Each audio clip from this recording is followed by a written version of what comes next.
Hej alle sammen. Dag. Men høringen hænger fast. Jeg lukker lige der bare til. Hun skal lave en sådan slags hestehale på mig lige nu. Og som sagt før, jeg ved ikke, hvordan den kommer til at se ud. Men det må I, eller I ved jo heller ikke, men det får I at se, når hun er færdig med at lave det.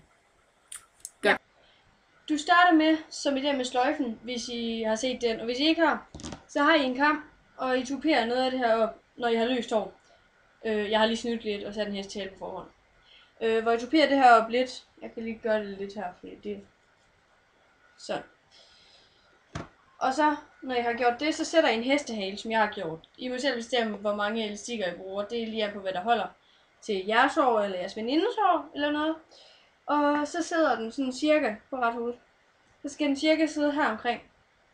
I den her højde. Den kan godt sidde højere og sådan noget, men det er noget, I bestemmer. For den bliver lidt højere, når der.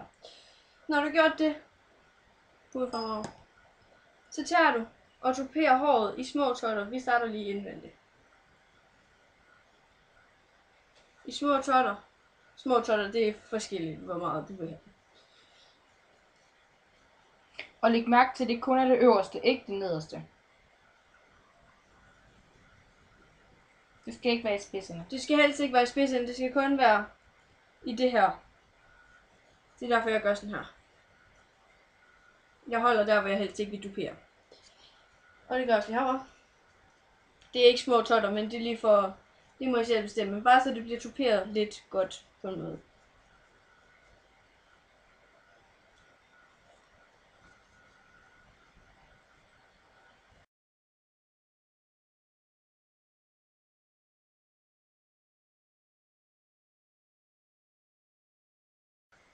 Når jeg har tuperet hestehalen indvendigt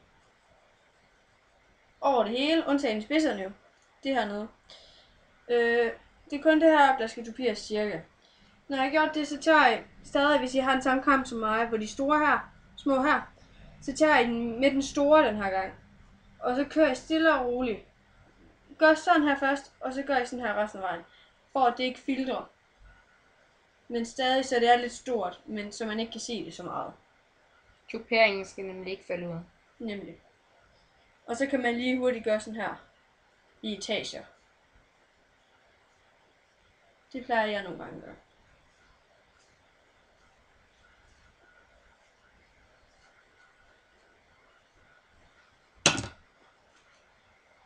Så har jeg gjort det, hvis du lige kan vende hovedet sådan der.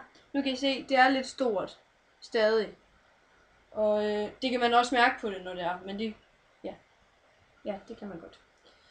Så når jeg har gjort det, så tager jeg og vipper håret fremad. Så det gør, så det sidder sådan her.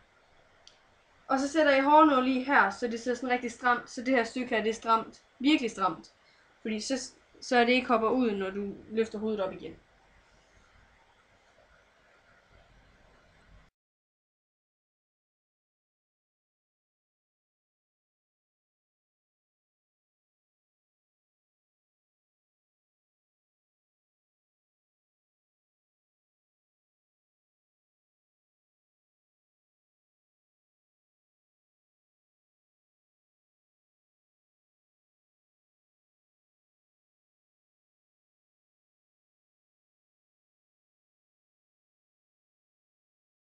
Når jeg har gjort det her, sat det, så det sidder stramt, bare lige her. Så løfter du hovedet op igen. Sådan her. Og det er rigtigt. Synes jeg. Så sidder det sådan her. Og hvis du lige kan vende hovedet til. Eller nej. Sådan der. Så kan I se, at det er stort her. Ja, det er bare lækkert. Ja. Stort her. Og tyndt her på en måde. Men det er nok bare fordi hun så som hun gør. Ellers er det fordi håret falder derover. Men når jeg gør det, så kan man gøre, hvis man gerne vil have lavet en knold ud af det, så kan man tage det hår her. Tag 2 fingre, sådan her. Og gøre sådan her, og så sætte det op i hårnål, så det ser sådan en sjov knold. Men det kan jeg ikke lige gøre på den her, fordi jeg har gjort det på en anden måde. Jeg har gjort, så det er mere tuperet og fyldigt.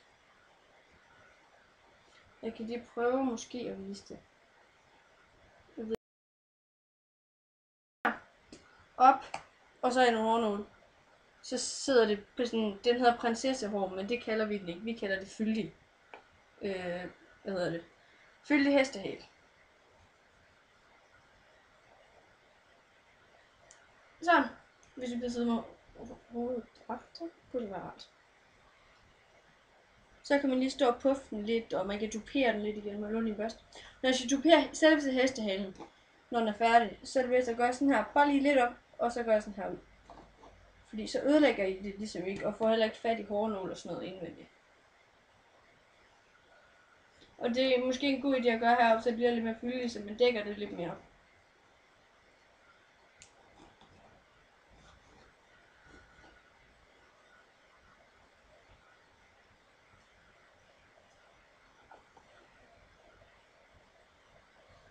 Og det kan godt ske, at nogle af hårnålene sidder, så man kan se dem, men så er det en god idé at tage dem ud. Og så sætte dem i lidt længere nede.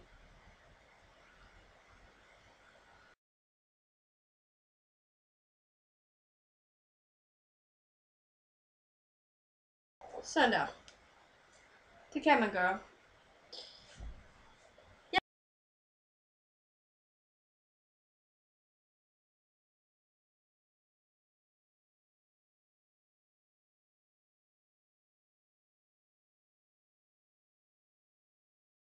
Farvel. Farvel alle sammen. Vores næste video, den ved vi ikke helt, hvad bliver, men måske bliver det noget andet med tøj eller synge. Vi ved ikke helt, om vi overgår at synge. Det er på, det kommer til at lyde godt jo. Jeg har lagt ind på min egen profil, hvor synge, og jeg ved ikke, om jeg har set den. Okay. Ja, min knold, den er sådan lidt, jeg har sovet med den. Ellers så bliver det noget med nejlagt. Vi har ingen anelse. I må se, hvis I følger med. Vores video kommer på Facebook, og hvis vores videoer, at alle videoerne kommer på Facebook, hvis det er, at en af vores videoer får omkring 50 cirka Visninger. Ja, visninger. Ja, så I har bare kommet ind og se dem. Så opretter vi en side på Facebook og lægger alle vores videoer ind og er på hver eneste dag. Vi laver oplæg hele tiden. Men del videoerne på Facebook med jeres venner. Vis alle mulige mennesker videoerne og like dem, kommenter dem, gør alt hvad I vil. Vi håber bare, at I har lyst til at se vores videoer. Hej hej! Hej!